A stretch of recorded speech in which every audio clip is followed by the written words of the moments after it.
আমন্ত্রণ রাতের বাংলাদেশে শুরুতেই জানাবো শিরোনাম। পেছালো খালেদা জিয়ার লন্ডন যাত্রা। কাতারের ব্যবস্থাপনায় আসছে জার্মান প্রতিষ্ঠানের এয়ার অ্যাম্বুলেন্স। সন্ধ্যায় আবারও এবার কেয়ারে গেছেন ডাক্তার জুবাইদা ও বিএনপি মহাসচিব।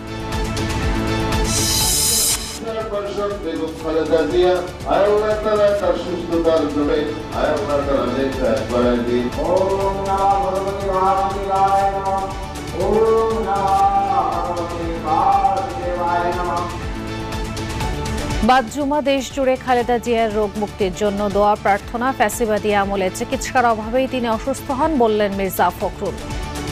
দীর্ঘ 6 বছর তাকে কারারুদ্ধ করে রাখা হয়েছে। সেইখান থেকেই তার এই রোগের সূচনা হয়। চট্টগ্রামে ইসলামী সমমনা 8 দলের